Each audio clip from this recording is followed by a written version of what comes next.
Assalamualaikum warahmatullahi wabarakatuh. Salam sehat, salam semangat sahabat biologi. Pada kesempatan kali ini Bu Agustin akan menjelaskan tentang bioproses, yaitu apa saja yang terjadi di dalam sel terkait dengan fungsi dari organel-organel di dalam sel yang menunjang kehidupan. Bioproses yang pertama, Ibu akan menjelaskan tentang transport membran seluler. Adapun kompetensi dasar yang ingin dicapai adalah menganalisis berbagai bioproses dalam sel yang meliputi mekanisme transport membran, reproduksi sel, dan sintesis protein. Baik, terkait dengan peranan dari membran sel, air di dalam sel tumbuhan, komposisinya itu menentukan tingkat kebugaran pada tanaman maupun pada makhluk hidup yang lain. Ini adalah contoh dari kondisi sel-sel pada tanaman atau kondisi tanaman ketika jumlah air tersedia dalam kondisi cukup. Tapi jika air dalam keadaan kurang, maka tanaman ini menjadi layu. Ini merupakan salah satu contoh proses transport pada membran sel. Membran yang pertama adalah transport pasif, yaitu proses perpindahan molekul zat dari konsentrasi tinggi ke konsentrasi rendah. Tidak melawan gradien konsentrasi, sehingga tidak memerlukan energi. Contohnya adalah difusi dan osmosis. Yang kedua adalah transport aktif, yaitu merupakan proses perpindahan molekul zat dari konsentrasi rendah ke konsentrasi tinggi, sehingga dia melawan gradien konsentrasi. Proses ini memerlukan energi, contohnya adalah pada peristiwa endositosis, eksositosis, dan pompa ion Na K+, natrium dan kalium. Untuk memahami proses transport pasif dan transport aktif, kita perlu juga mengenal jenis-jenis membran. Jenis membran yang pertama adalah permeabel, yaitu membran yang bisa dilewati oleh seluruh macam ion atau molekul. Yang kedua, semi-permeabel adalah jenis membran yang hanya bisa dilewati oleh air. Yang ketiga adalah selektif permeabel, yaitu jenis membran yang hanya bisa dilewati oleh ion atau molekul-molekul tertentu saja. Sementara yang keempat adalah impermeabel, yaitu jenis membran yang tidak bisa dilewati oleh segala macam zat ataupun ion. Transport pasif contohnya adalah transport melalui difusi sederhana. Umumnya, transportasi pasif seperti ini, molekul zat yang melewati membran itu ukurannya kecil. Jika molekul zat ukurannya besar, maka perlu adanya alat bantu, disebut difusi terfasilitasi. Bisa dibantu oleh protein channel, bisa juga dibantu oleh protein integral yang berfungsi sebagai carrier, protein carrier atau protein pembawa. Ini contoh transport pasif. Contoh berikutnya adalah proses osmosis. Ini adalah osmosis di mana ada dua macam larutan dengan konsentrasi zat terlarut yang berbeda. Yang berwarna merah ini zat yang terlarut, sedangkan yang biru ini adalah pelarutnya. Kalau dilihat dari jumlah bintik-bintik merahnya, berarti yang ini adalah lebih hipotonis daripada yang ini. Ini perbedaan dari konsentrasi zat terlarut antara dua bagian ini dipisahkan oleh membran semi-permeabel. Ini adalah membran semi-permeabel, sehingga hanya air saja yang bisa melewati membran ini. Akhir dari peristiwa osmosis pada membran ini kita besarkan pada membran semi dilewati oleh air saja, itu adalah seperti pada gambar di kanan, di mana molekul air yang berwarna biru ini akan berpindah ke arah kanan, sehingga volume zat yang berada di sebelah kanan ini lebih tinggi daripada yang ada di sebelah kiri. Kenapa? Karena molekul air di sebelah kiri itu berpindah ke sebelah kanan lewat membran semi permeable hingga terbentuk kesetimbangan. Jadi kalau sudah setimbang, maka molekul air sudah tidak bisa masuk ke arah kanan.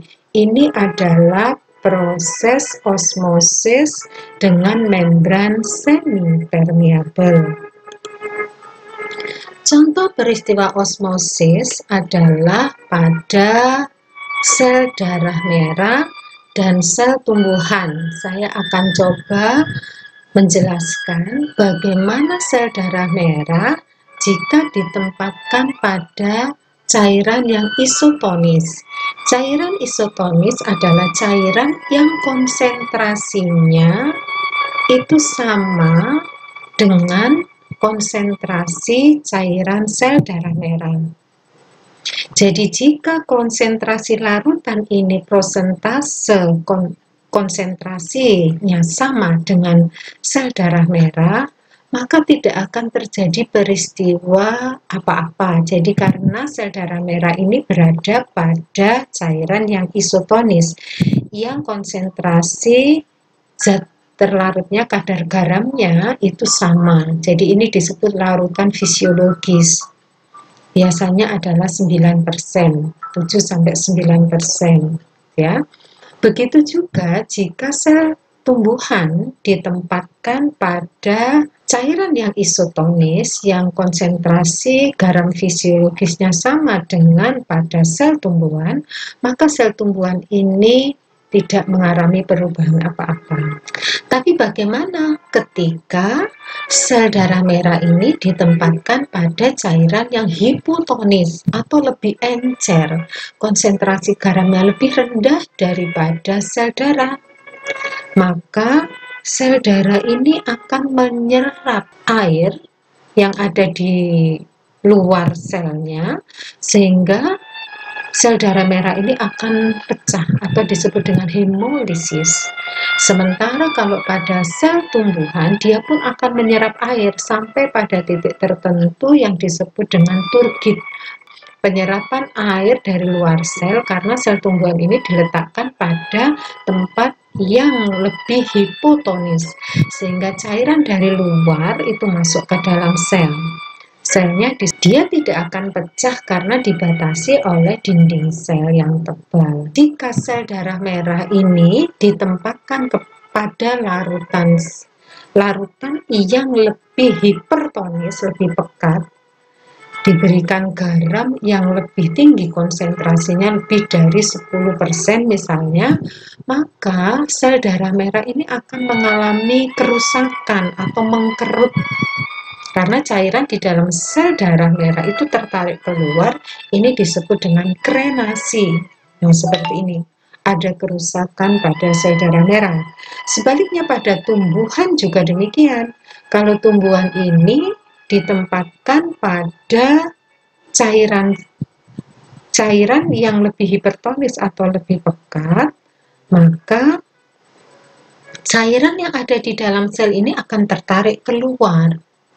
Nah, adaptasinya, membran sel dari sel tumbuhan ini berusaha untuk melepaskan diri dari dinding sel, sehingga menjadi terlepas, membran plasmanya terlepas dari dinding sel, ini disebut dengan plasmolisis. Terlepasnya membran sel dari dinding sel berusaha untuk menghilangkan kontak antara cairan sel di dalam sel dengan cairan yang di luar sel. Nah, peristiwa ini disebut plasmolisis. Disebabkan karena cairan di dalam sel tertarik keluar karena konsentrasi garam di luar sel lebih pekat daripada di dalam sel. Mari kita lihat kondisi sel hewan maupun sel tumbuhan sangat dipengaruhi oleh cairan di luar sel. Sangat dipengaruhi oleh konsentrasi cairan di luar sel. Yang terbaik adalah isotonik, cairannya sama konsentrasinya. Baik, kita lanjutkan untuk transport aktif. Transport aktif adalah proses perpindahan molekul zat dari konsentrasi rendah ke konsentrasi tinggi. Perlu energi karena dia melawan gradien konsentrasi. Mari kita perhatikan. Berikut adalah contoh peristiwa transport aktif di mana molekul-molekul yang besar ini harus masuk, tapi tidak ada energi. Jadi di sini harus perlu energi untuk membuka sehingga molekul ini bisa masuk. Kita perhatikan sekali lagi. Nah, ini molekul zat yang harus berpindah, ini ATP-nya. Begitu ATP nempel di protein integral, maka protein ini mampu membuka dan memasukkan molekul zat ke dalam sel. Baik, kita akan lanjutkan contoh dari transport aktif. Yang pertama adalah transport aktif menggunakan ion Na. Transport aktif menggunakan pompa ion, yaitu contohnya pada ion NaK+. Kita perhatikan video berikut. Kita perhatikan proses transport aktif ion sodium dan potasium atau ion NaK+. Kita perhatikan ini adalah natrium yang harus dipompa keluar, padahal di luar ion natriumnya sudah banyak. Nah, dengan pertukaran ion NaK+ inilah maka ion kalium yang di dalam sel dibutuhkan dalam jumlah besar itu bisa didatangkan dari luar. Jadi ini namanya pompa ion NaK+ transport aktif ya.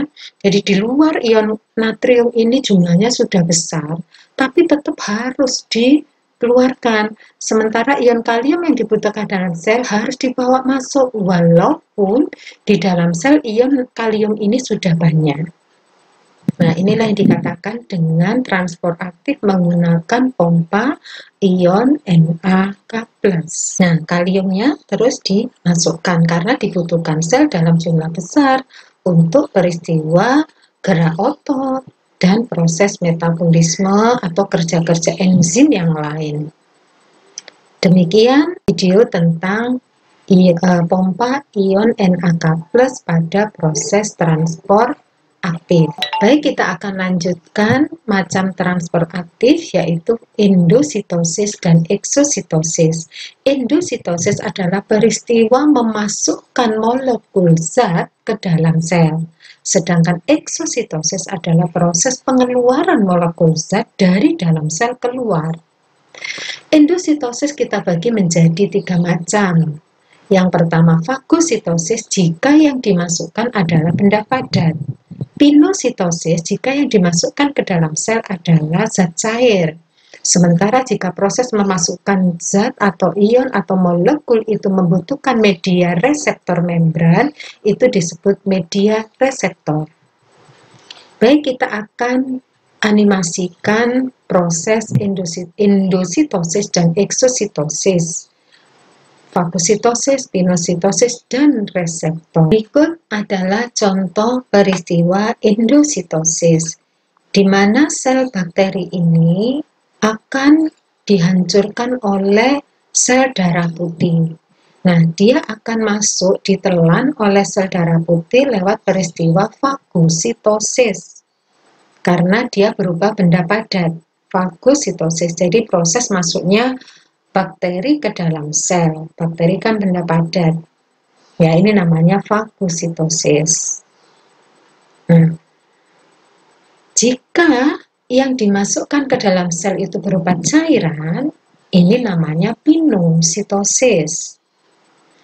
Jika proses masuknya molekul zat itu atau ion lewat penanda atau reseptor dalam membran, itu disebut media transfer membran. Jadi molekul-molekul atau ion-ion ini dimasukkan ke dalam sel lewat penanda reseptor pada membran. Nah, ini akan masuk ke dalam sel. Nah, ini lewat vesikel seperti ini. Jika molekul-molekul zat ini harus dibuang setelah dihancurkan di dalam sel, harus dikeluarkan dari sel, proses ini namanya eksositosis. Demikian tadi penjelasan dari salah satu bioproses pada bab 2, yaitu tentang proses transport membran. Jika materi ini bermanfaat buat sahabat biologi, silakan share, like, dan komen. Jika ada pertanyaan atau permintaan mengenai penjelasan biologi, materi biologi kelas 10, 11, ataupun 12, boleh ditulis di kolom komentar. Nanti Ibu akan berusaha menjelaskan lewat video berikutnya. Demikian tadi penjelasan tentang proses transport membran sel, semoga bermanfaat dan Assalamualaikum warahmatullahi wabarakatuh.